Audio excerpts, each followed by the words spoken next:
الذین هم فی صلاتہم خاشعون، یہ وہ خوش نصیب لوگ ہیں جو نماز میں خشوع کرتے ہیں، گڑ گڑاتے ہیں، اللہ کے حضور عاجزی کرتے ہیں، ان کی آنکھیں آنسوؤں کا خراج دیتی ہیں، عجز کرتے ہیں اس کے حضور۔ یہ سعادت مندی ہے نماز میں خشوع نصیب ہو جانا۔ میرے حضور نے ارشاد فرمایا، جب حضرت جبریل حضور کے پاس آئے اور حضور کی خدمت میں ادب سے بیٹھ گئے تو انہوں نے کچھ سوال پوچھے، تو ان سوالوں میں سے ایک سوال یہ تھا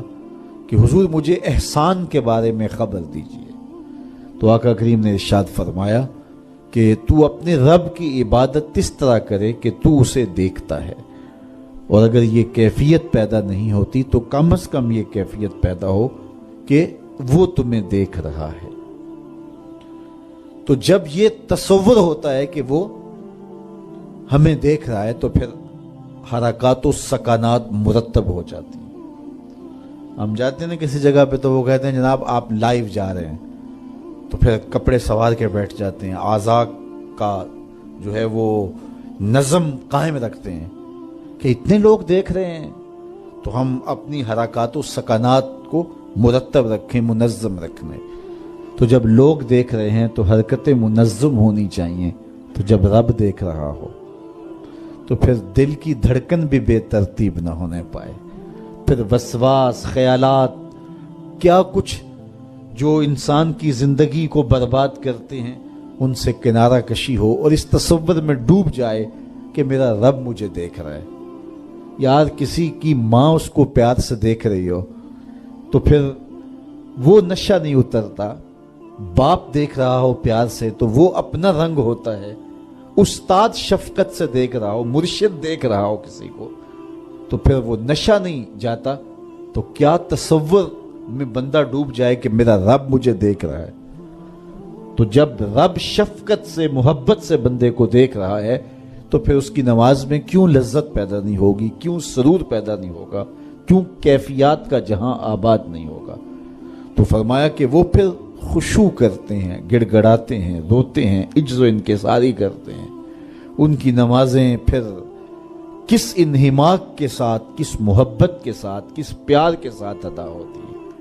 ان کے سجدوں کی کیفیت کیا ہوتی ہے۔ ایک روایت میں آتا ہے بندے کو پتہ چل جائے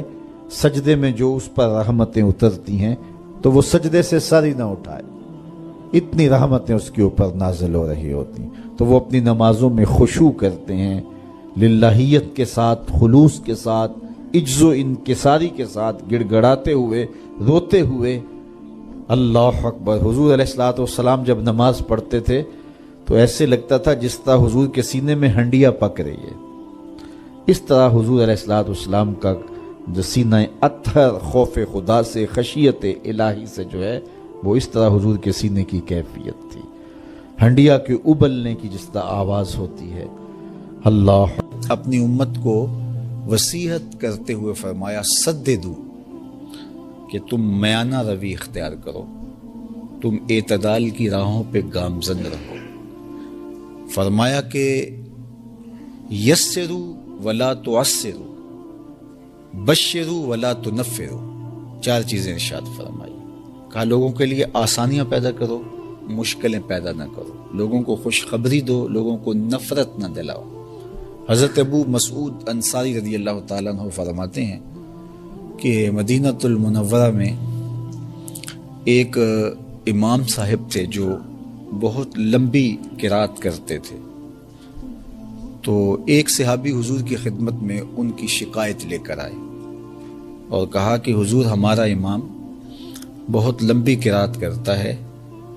اور اگر یہ سلسلہ یوں جاری رہتا ہے تو میں جماعت سے نماز نہیں پڑھ پاؤں گا۔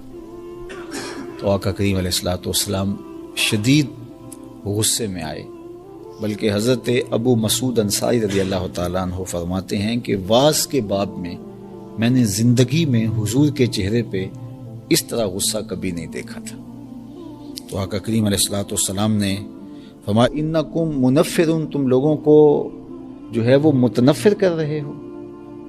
حالانکہ نماز کے اندر لمبی قرات کی جا سکتی ہے، لیکن جب بچے ہوں، بوڑھے ہوں، بیمار ہوں صفوں میں، تو اس وقت لمبی قرات نہ کی جائے، چونکہ ان کو اذیت ہوگی، ان کو تکلیف ہوگی، ان کے لیے کھڑا رہنا مشکل ہوگا۔ اس طرح رش ہو، لمبی کثرت کے ساتھ لوگ ہوں تو اس میں امکان زیادہ ہوتا ہے کہ اس میں ضعیف اور کمزور بھی ہیں۔ آپ یہاں عید کی نماز پڑھانے کھڑے ہوئے ہیں، جمعہ کی نماز پڑھانے کھڑے ہوئے، اے سی چل رہے ہیں، گرم موسم ہے، صرف ہال میں لوگ موجود ہیں، تو ٹھیک ہے آپ لمبی قرات کر لیجئے اگر سارے نوجوان ہیں۔ لیکن اگر باہر لوگ دھوپ میں بھی کھڑے ہوئے ہیں، رش اتنا ہو گیا ہے، تو آپ جو معمول کی قرات کرتے ہیں اس سے بھی مختصر کیجئے۔ آپ یہ نہ سوچئے کہ میں یہاں کھڑا ہوں اور میں تو 15 منٹ کی نماز میں بھی، لیکن وہ جو دھوپ میں صفیں بچھائے کھڑے ہیں اور گرمیوں کی دھوپ ہے تو وہ ان کا خیال کیجئے۔ اللہ کے محبوب علیہ السلام نماز میں قرات اعتدال کے ساتھ ہی فرماتے، لیکن کبھی ایسا ہوتا کہ خواتین جب آتی تو ان کے ساتھ بچے بھی ہوتے، تو وہ پیچھے بٹھا کر کے بچوں کو، تو صفوں میں نماز کے لیے جب کھڑی ہوتی تو کوئی بچہ رونے لگتا تو ماں کا دل اس کی طرف مائل ہونے لگتا، تو آقا کریم قرات مختصر فرما دیتے کہ ماں کے دل میں بچے کا خیال آ رہا ہے اور اس کو بچے کی بے چینی ہو رہی ہے۔ تو یہ ہمارا دین ہے۔ ہم کہتے ہیں نہیں آپ جو مرضی کریں، ہم تو ایسے ہی کریں گے، تو یہ لوگوں کو متنفر کرنے والی بات ہے، لوگوں کو دور کرنے والی بات ہے۔